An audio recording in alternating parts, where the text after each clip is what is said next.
welcome to Tabletop Gaming Guild. Tabletop Gaming Guild is all about the experiences and memories that playing tabletop games with friends and families can create. Today we're looking at Heat, Pedal to the Metal Advanced Game. Now if you haven't watched the how to play for the basic game, you're probably going to want to go back to that video first.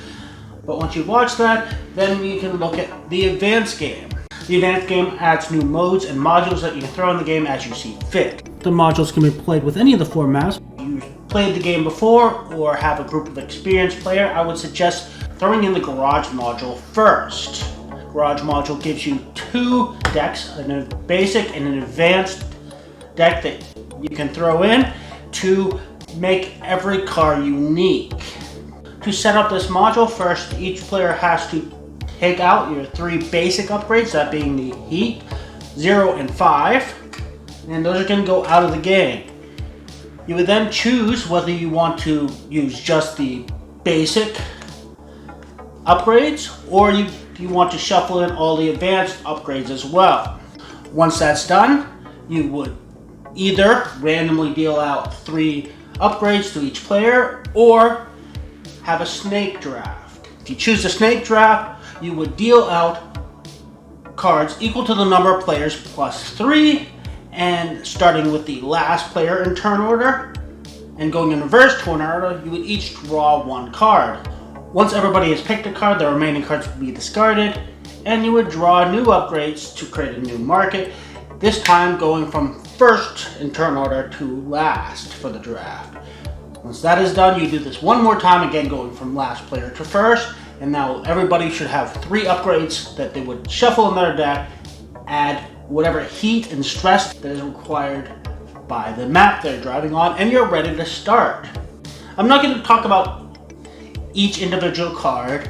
There is a very useful breakdown of all the card symbols that you can go over as each symbol is revealed, so you don't have to teach any rules in advance when you're adding this module. But I will go over each card type. The first one is just extra heat, which simply adds extra heat to your deck that if you can get them out of your deck can go into your engine and give you more heat to spend for heat bonuses.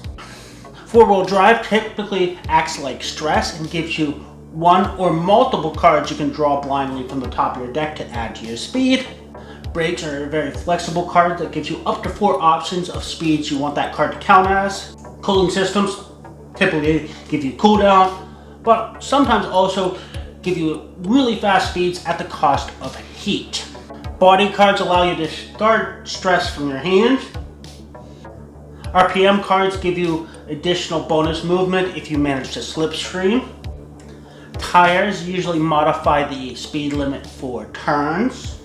Wings typically cost extra heat and force you to discard cards from the top of your deck, but modify the speed limit for turns. Turbochargers allow you to go at high speeds, but typically cost heat and force you to discard cards from the top of your deck. Fuel allows you to recover cards in your discard pile and shuffle them back into your deck. Gas pedal cards can be added to your movement after your reveal. And suspension cards will typically go back into your hand after play. The next module we'll talk about is Legends, which is typically recommended if you have fewer than 4 players and gives you AI cards. You can add as many as you want. To set up for Legends, all you have to do is pull out the Legend map and the Legend cards, and at the beginning of each round you would draw 1 Legend card, and their speed will be determined by their position on the board. You'll notice that every map has legend lines, which are yellow lines leading up to corners. So if they have not yet passed the legend line and not passed the corner, they are going to be going the number indicated by their color on the card. However, if this would cause them to cross the corner, they would instead stop the distance from the corner noted on top.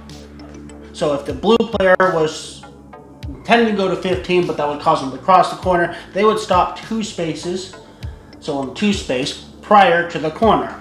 However, if the car has already crossed a legend line and not yet crossed the corner, they would go the speed limit of that corner plus the number above their color. If blue was approaching a corner with a speed limit of 5, he would actually go speed of 7. One thing to note is legends do not use heat, cooldown, slipstream, or the adrenaline bonus for being in last place. You can also make them more difficult by adding +1 or +2 to all their movement. The next module to talk about is weather and road condition. If you're also playing with the garage module, you would reveal these conditions before drafting your garage components so you can modify your car to meet the road conditions. When playing with these, you would reveal one weather card, which will either modify the available heat for this race or the available stress.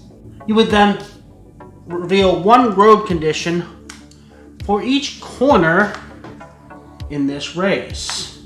These road conditions can affect the corner, in which case it would modify the speed limit or modify the penalty for exceeding that speed limit, or they can be sector conditions, which affect every space from that corner to the next.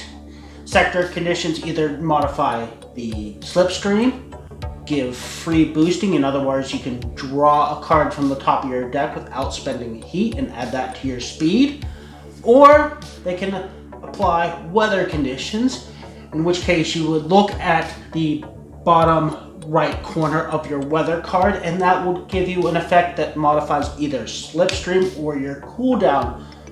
That is applied to that entire sector. Once you've tried out the various modules, you may want to try out Championship mode that incorporates the various modules in a multi-race format, Legends being optional. To play Championship mode, you need your Championship mat, upgrade cards, weather conditions, sponsorship cards, event cards, and race cards, as well as the Championship score sheet. You will start setup by picking a season to compete in. Each season is designated by a year and consists of 3 or 4 races. You'll place the event card for the first race of that season and pull out the map for that race, in this case, Great Britain. For the first race, turn order will be set out randomly, but in future races it'll be based on current scoring, the highest scoring player being in first. You would then go down the event card and take each action. So first you'd have the upgrade your car.